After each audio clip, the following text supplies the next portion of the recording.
Welcome to the Danette May Show, you guys. Today, I'm sharing something incredibly personal and powerful with you, and it is the first chapter, very first book, The Rise. Now, this book was featured on Amazon. It hit the #1 best-selling book for like 3 weeks straight. There's almost 1,000, almost 5-star reviews. It was sold at Barnes and Noble, every major bookstore, and I was so scared when I created this book. I remember Hay House Publishing coming to me and they said, "You have 6 weeks to write this book and you can write it on anything you want to write it on." And I remember just really feeling into each one of you, feeling into my own life and really going, you know what? I just want to share the messy truth, the parts of my story that I want to hide, that I'm afraid of, that I'm ashamed of. And I also want to share about the parts where I rose into my power, my dream, my vision. So I take you on a journey into my life, into my very personal heartache of, marrying somebody that, my soul, I'm sure signed up for, but took me on a journey, divorce, losing my son, reclaiming myself, re-getting married, breaking the chains of feeling like I'm a terrible mother, all the different ickies and outs. And I share it all in this book. So today we are going to be sharing with you chapter 1 with me reading it here on the Danette May Show. Welcome to the Danette May Show, where you'll receive profound breakthroughs, courage to break old patterns, and live into your soul's purpose. Each week, I will bring you epic guests and live coaching to remind you of your power. You have the ability to achieve extraordinary things, and the time to start is now. Now, I want to just say, you guys, that I'm only reading chapter 1, which is read when I wrote this book. If you want to continue listening to the audio, you can download the Audible on Spotify right now or wherever you get audiobooks. And I'll link that in the show notes just in case you're like, hey, Danette, you just gave me chapter 1. You can get it on Spotify, but you got to click the link in the show notes. But just search The Rise in Spotify, The Rise book by Danette May, and it'll pull right up. And I love you guys so much. Let's dive in. Chapter 1, Radical Truth Telling. Speaking your truth is the most powerful tool we all have. Oprah Winfrey. At the age of 22, I found myself inexplicably sobbing in my car, parked on a tree-lined street at Utah State University. As I walked out of my last class of the evening, I knew the breakdown was coming. I could feel the rage boiling in my stomach, my hands tingling with anxious energy. I knew I needed to get to a safe place immediately so I could erupt in private. But when you are a poor college student who lives in an apartment with your husband and there are paper-thin walls separating your apartment from those of the other students living all around you, you have to get creative. I drove my old blue Nissan Altima to the base of a hill where people rarely parked. I wanted to be where no one would hear me or see me because I couldn't give an explanation I wasn't even ready to give myself. I'd been sledding down this hill. I'd even learned how to snowboard on it a few years earlier. It was the famous spot where couples gathered to stand on the College A sign, the symbol for the Utah State Aggies, and confirm their love with a kiss. And here I was, questioning everything I'd ever believed about life and love. Shielded by the tall trees on either side, and thankfully with no one else around, I let go. The noises that bellowed up from my stomach were shrill and harsh, extreme and desperate. It was the ugliest noise I had ever made, and I screamed and banged on the steering wheel.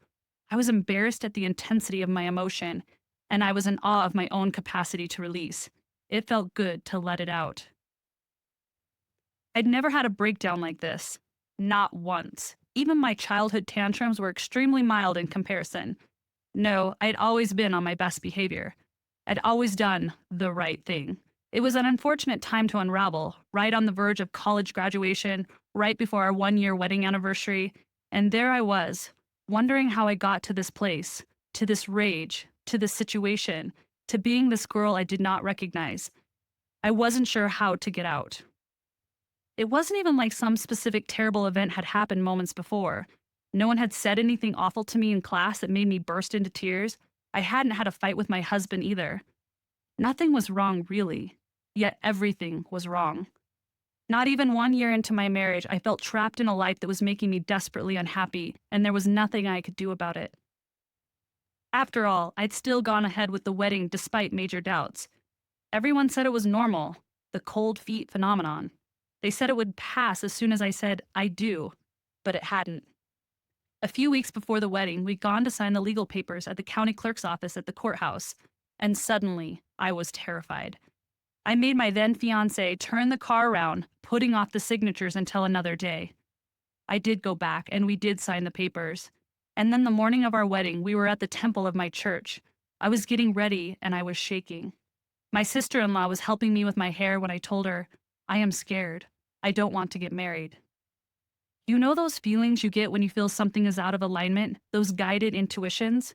It's the turning in your belly, the tightness around your neck, the feeling like you want to throw up, the inner knowing that something is off. I looked at my parents with all the seriousness I could gather in my soul and told them the same thing. I didn't want to get married. You are just nervous. Everyone feels this way, they said. Really? Everyone feels like they don't want to get married, but they do it anyway? Again, they told me it was nerves and I accepted it. And in the years since my wedding day, I told myself white lies, stories, every moment of every day.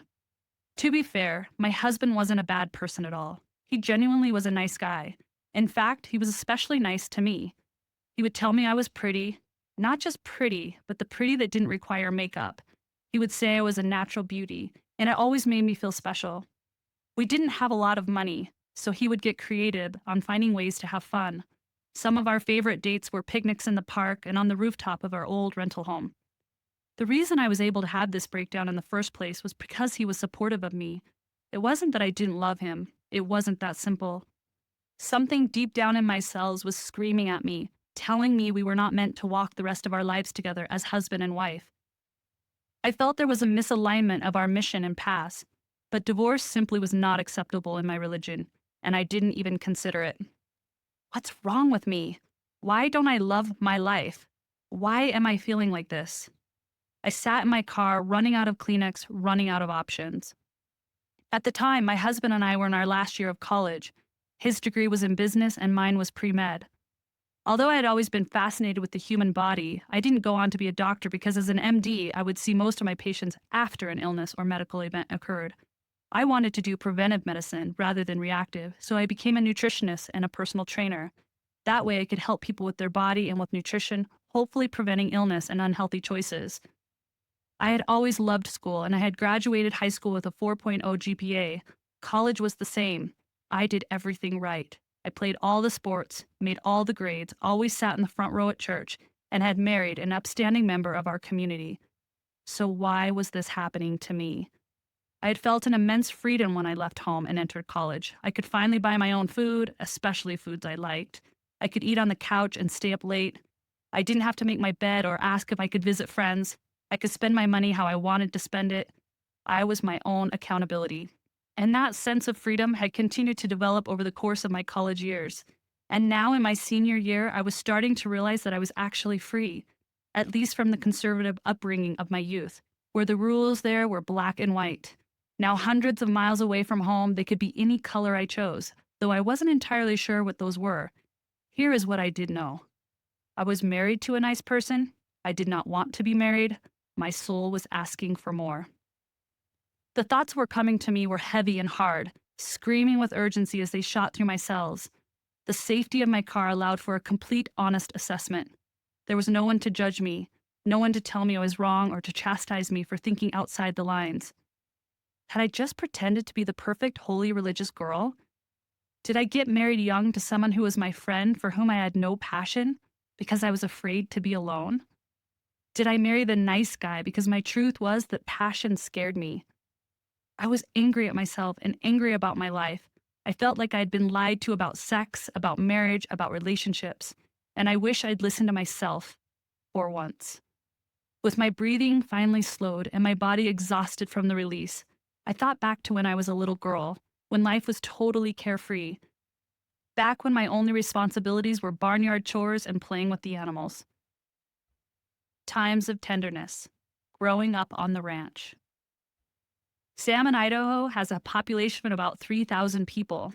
Our family, my parents, my 4 brothers, and I lived in a small, one-level house on a farm until I was 12. I learned how to work hard and to play hard. Growing up with 4 brothers and a loving family in the country, I experienced true freedom where my imagination could go wild. There were mountains, rivers, and a stream in our front yard. Under the blue sky, I was innocent and carefree. My room was a feminine oasis, away from the dirt and the boys. With matching carpet, bedspread, and wallpaper, I'd play with my Barbies or read or listen to my record player for hours. Sometimes, if the weather was nice and after chores were done, I'd take my Barbies to the ditch in the front yard, where I'd pretend we were camping or fantasize about what my life would look like when I was grown up. For a while, we had 100 sheep and 4 horses, and we always had between 2 and 4 dogs. Without a sister to play with or other kids within walking distance, these animals became my closest friends. Every day I would walk out into the pasture and see them. Sometimes I would sit on the railing and sing to the sheep and pretend they were my audience, happily listening to me. Every animal accepted me as I was. This was my oasis. In the winter, we would get to watch the births. When a ewe went into labor, we would be on watch to go down and check on her. Even as a little kid, I knew I was going to witness either the miracle of birth or the sadness and heaviness of death. One night, when I was quite young, my brother's sheep went into labor. We walked with flashlights down to the back pasture, passing the dog kennels and some of the chickens into the creaky old barn. The ewe was struggling and breathing hard, and there was tension in the air because we knew the labor was going longer than usual. She was yelping out in pain, and we did all we could to pull the lamb from her body. Just as the sun started to rise through the cracks of the barn, the lamb was finally extracted. I could hear the sweet little bellow of the lamb's voice. Sadly, the mom had struggled too long. It was just too hard of a labor, and she was slowly passing. This was my first experience with death. It was a sad time, but also a miraculous time. We needed to hurry because as the ewe was dying, we had this brand new baby that needed milk and nurturing immediately. I ran to the house in my big, oversized boots because my brother Brett had already gone inside to get some breakfast, and perhaps to mourn a bit for his sheep, though he would never have admitted it. I didn't even take off my shoes before I chirped, "Can I have your baby lamb?" Brett looked up. Between spoonfuls of cereal, he said, "You have to take care of it and bottle feed it, and I'm not taking care of it for you." I was perfectly happy with that deal because all I wanted to do was take care of that baby lamb. I fell in love with that lamb that night, and I was so excited because my brother had just confirmed that it could be my lamb. I would be responsible for another life. I knew it would be both exciting and tiring at times, and that it would demand a new level of responsibility and maturity I'd never had before. I ran back down to the barn and told my parents. Brett said this could be my lamb. My dad said, "Well, you better hurry up and get a bottle warmed up because this baby needs some food." I got the bottle ready, but the baby lamb was not standing up. Usually lambs tend to stand up and start to walk, but he had just lost his mom. He was alone. He was afraid. He was exhausted and not doing very well. This was going to be my moment to take care of something that was only mine. I sat down on the ground in the barn in the straw and mud, surrounded with newborn matter. I took that lamb into my arms and started to glide the nipple into his mouth, and he started to eat. I affectionately named him Joey. Every day, multiple times a day, I'd run down and feed him. He soon imprinted on me, became my best friend, and truly thought I was his mom. He grew to be abnormally big, almost the size of a deer. It was a big joke in town because no one had seen a sheep so big before. He was very skinny, but very tall, with unusually long legs. He didn't even act like a normal sheep. When he wanted to see me, he came to my back door and pounded on it with his hooves to have me come out. Then we would run through the fields and play together. All I had to do was run to the backyard, hold onto the fence rails, and yell, "Joey!" and he would come running up to me. At one point, I also had a duck that would follow me around the yard. My dad had found it on the side of the road when it was just a duckling. It imprinted on me and would follow me everywhere. I'd lie in our $10 plastic swimming pool from the dollar store, and Willie the duck would sit on my belly as we glided in the water. Sometimes I'd put him on the slide and have him slide into the pool. These were my friends. This was my childhood. These memories reminded me of when I felt free. I was so innocent and pure and full of life, until life tossed me face first into the mud and the muck. Young love. 12 was an awkward age. It was the year I got my period and when my body started to change into a more feminine figure. My parents were trying to help me make the transition from little girl to young woman, but I didn't want to. I wanted to keep playing in the dirt. I didn't want to learn how to cook and sew and be a wife and mother someday. I was raised in the Church of Jesus Christ of Latter-day Saints, and an outsider looking in on that religion would say it was very strict.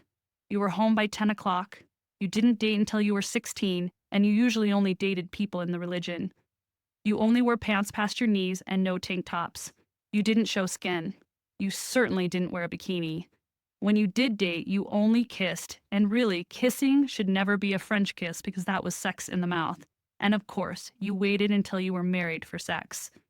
When I was 12, a young LDS boy named Jay liked me. He was my first love and the first boy I'd kissed. It all felt so perfect. He was such a kind person. He had a different way of thinking and he acted different than the other boys. He never treated me poorly to try to show off to his friends.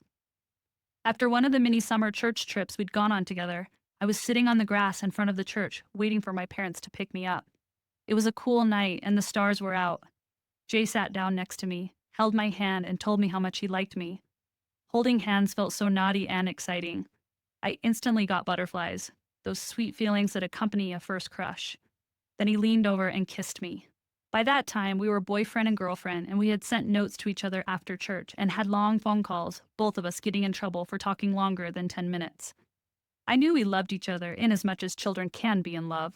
But when school started in the fall, I decided I didn't want a boyfriend, and I didn't want to be serious about a relationship. After all, I was only 12, so I used my voice and spoke my truth. I let Jay know that I was no longer his girlfriend. This created massive turmoil for him on top of other things he was dealing with at the time, but I didn't know about any of his personal struggles. He sent me letter after letter, begging me to please take him back, swearing he'd be a better person, when I'd never thought he was anything less than a wonderful person. As the letters progressed, I noticed a sense of anger. His rage issue started to manifest at school, and it frustrated me. I told him I didn't appreciate him sending me angry letters. I told him I wouldn't be his friend anymore if he was going to behave like this. His anger issues continued, and soon he punched a kid who fouled him at a church basketball game. I was so upset by that behavior, and my disappointment cut him. But then he changed and became lighter. He was easier to be around. At one campout, I said to him, "Something's different about you. You seem really happy." He said, "I am." He told me he was going up to the mountain behind his dad's house that weekend to do some deep thinking about who he wanted to be and what he wanted to do. I told him I thought that was amazing. That was the last time I saw Jay. 2 days later, I was walking down the stairs from my bedroom, and my mom said she needed to talk with me. Still in a sleepy fog, I didn't register the concern in her voice or the sadness on her face. We sat down, and she told me that Jay had taken his own life. Mom started to make phone calls, and I sat on the couch, confused and numb, unable to reconcile my last conversation with Jay with what I'd just been told. Jay's mom specifically asked me to attend Jay's funeral. He'd left 2 letters behind, one for his parents and one for me, and his mom had read them both. Jay had taken his life on top of the mountain with his dad's gun. Many people contemplate their suicide beforehand, and I was convinced Jay had already made the decision the last time I'd seen him, when he'd seemed at peace. But I couldn't bring myself to go to his service. I was too shaken up. I did go to their house a week later, and instantly upon walking in, I could feel the energy of loss and sadness and heaviness, like an invisible wet blanket smothering the air out of the room. Jay's mom was a beautiful woman, but now her face was puffy and her eyes were red. She looked like she'd aged 10 years in a few days. I sat in front of her in their beautiful family room, trying to be strong. Then his mom handed me the letter Jay had written to me. It was on regular line notebook paper, folded into a nice square with my name written in pencil on the top fold. I read his words to me. "I'm sorry I couldn't be enough for you. I'm sorry I wasn't the person you wanted me to be." I didn't cry or express any emotion. I looked at his baby pictures on a shelf, at all the flowers that had been sent to his family, thinking about the hope and the love that was given to him. I couldn't understand why someone would take their life if they had everything, and I couldn't help but wonder if he'd still be alive if I hadn't broken up with him. I wasn't yet able to understand that somehow, somewhere, Jay was missing something within himself, a core truth of worth and worthiness that no person would have ever been able to give him. I folded the note back into a square and left their house, and I simply shut down. Subconsciously, I decided I wouldn't allow boys to get close to me again, and I wouldn't allow myself to speak my truth, even if it was how I really felt, because doing so meant death. Since I technically was not supposed to start dating until 16, for the rest of my middle and high school years, I didn't have any boyfriends. Somehow I felt that by not expressing any desire or interest in the opposite sex, I was being more holy, and I certainly felt that I was protecting myself and others. Meeting my husband. I met my husband, we'll call him Lair, at church while I was a sophomore in college. I was sitting in the front row next to my roommates when this captivating guy got up to speak. He sounded as if he had it all figured out. He was the type of guy who did everything right within the church, and he had a great big smile. He seemed happy, so sure of his beliefs, in God, in my religion. My roommate leaned over to me and said, "Now that's a great guy. He is prophet caliber." For a girl like me who wanted to be so good, so in line with prophet material, which means a person who was higher up in the church, I was instantly smitten. I wanted to be with someone who was prophet material. I wanted to be with someone who could take me to the kingdom of heaven. In my deluded mind, I thought that if I wasn't attracted to him sexually, then that was holy. And if I was sexually attracted, that was not holy.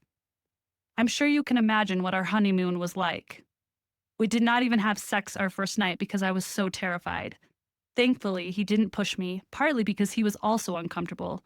We had both been taught our whole lives that sex was bad, and now suddenly we were supposed to do it.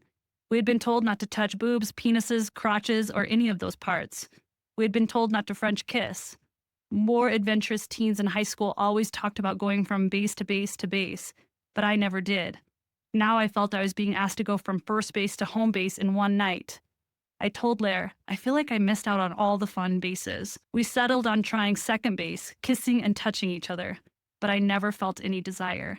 The first time we finally had sex on day 3 or 4 into our marriage, it was very painful. My body was trying to tell me something, but I didn't know what. I thought something was wrong with me. I remember thinking, I don't want to do that again. But that's not how marriage was supposed to go. Each time we had sex thereafter, it was painful, and I, of course, blamed myself. My body was rejecting this partner and trying to tell me that I was not in full alignment with him. But instead of listening to my body's cues, I ignored them. Instead, I went to doctor after doctor looking for creams, serums, and steroids to help take away the pain of sex. The doctors were as confused as I was. I had no prior sexual trauma, and nothing appeared to be wrong. I was given plenty of prescriptions, but nothing ever worked. The cruelest part was that I felt like I had done everything right. I had grown up in a very religious home and done everything that was expected of me. I didn't touch alcohol or cigarettes. I dressed modestly. I had saved myself for marriage. I had married a man that my family and community approved of. I was checking off all the boxes I knew existed. 1, be a good girl and get good grades. 2, go to college and get good grades. 3, marry the perfect guy in your early 20s so you're not a misfit to society. 4, have a child within 2 years of marriage. 5, be a devoted, loving, cook meals on time wife. 6, go grocery shopping and ensure your fridge is filled and that your carpet has vacuum lines in it when your husband gets home. 7, look like a sexy, put together, clean, organized, stay-at-home wife. No sweats, no bun head. The truth is that when our biggest fears and our deepest truths are about to be exposed, we do everything we can to cover them up. Part of me was questioning everything within the church, so I shoved it down by being the best, following all the rules and being the holiest. I was hiding me, and it was starting to unravel. My husband was a nice guy and a good friend, but I wanted more than that, even though I had no idea how to articulate it. My soul wanted passion, deep growth, and deep trust, and to step fully into my potential on all levels. The soul's nudgings, my insights. We all have stories we tell ourselves that keep us from leading fuller, freer, more connected lives. I told myself I was trapped by my circumstances, that I had done everything right, that the life I'd ended up with was one I had to learn to live with, no matter how unhappy it made me. But these were not truths. They were stories, illusions, and lies. Have you ever lied and told the same lie over and over again so often that you started believing it? If you have, you know you have to dig deep to remember that you actually made that story up. We lie to feel accepted, to have a sense of belonging and love, and more than that, to avoid the pain. That pain was my soul nudging me, screaming at me that this was not the life I was meant to live. We all have soul nudgings. They might feel like a fluttering in your chest or stomach, or you might hear a voice or see signs in nature. Sometimes it's more of a deep knowing that you can't quite understand or explain. Maybe they come to you in yearnings of joy. It doesn't matter how our soul talks. What's important is that we remember that it is always talking to us. If you listen, you'll get hints about the experience that your soul wants you to live out on this earth. Our number one job is to honor the role our soul wants us to take on in this lifetime. But there isn't a guide or a cheat sheet to show us how it's done. No one else has ever lived your soul's life in your body. It is your task and yours alone to discover your specific purpose on earth. If you are not listening to your inner voice, but are instead listening to the noise of the world, which comes in many, many different forms, such as TV, social media, social functions, friends, and family, then you are always living someone else's truth. We are all programmed from early childhood to behave, believe, and see the world in a specific way. It is our job to tap in, to unravel that programming, and to ask ourselves, what do we really believe? What is in alignment with our soul? If you're not living your own truth, you are always living out of alignment of your soul's purpose. This lack of alignment can manifest in making you sick, making you feel anger, or simply making you feel really unhappy. At some point, we all have to accept that our bodies, our hearts, and our minds have been trying to get our attention all along. We are all divine creatures in tune with a universe that has our backs. The fact that we are all born at a certain time to certain people at a certain location with certain genetic predispositions is utterly amazing. In fact, according to science, there's a 1 in 6 trillion chance of each human's birth even occurring. From conception to first breath, there are so many obstacles and odds stacked against us that it's a statistical miracle that you and I are even alive. I have come a long way since that day of feeling trapped in my own glass box, in my junky car, screaming out to the heavens when I didn't know what else to do. This is the story of how I came to admit to myself the life I was living wasn't the one I was meant for. In the end, I shed old ways of thinking and being that were holding me back and learned new ways that allowed me to expand beyond what I ever thought possible. Acting upon those truths is never easy, not at first, particularly when you're surrounded by family and friends who don't know or understand that lack of alignment you feel. That is the work of a warrior, stepping into your truth when others have helped construct your truth into something entirely different. When I look at my path with its threads of life and death, miracles and despair, I have to acknowledge that tragedies and miracles happen every day all around us. Despair and joy happen at the same time, and that intertwined thread is what makes life painful and beautiful, messy and calm. You can be dancing on the biggest adrenaline high of your life and then drowning with despair in the next moment. For those of us who are extreme planners, the unfortunate thing is that we can't always control what happens to us. Although we undoubtedly get hints and nudges from time to time, we can't predict the future. So what are we to do with this mortal body and divine soul when faced with unpleasant situations and downright tragic events? We stand, we scream, we cry, we pray, we fall, we do whatever the heck we need to do to get through it, to make peace with it. How?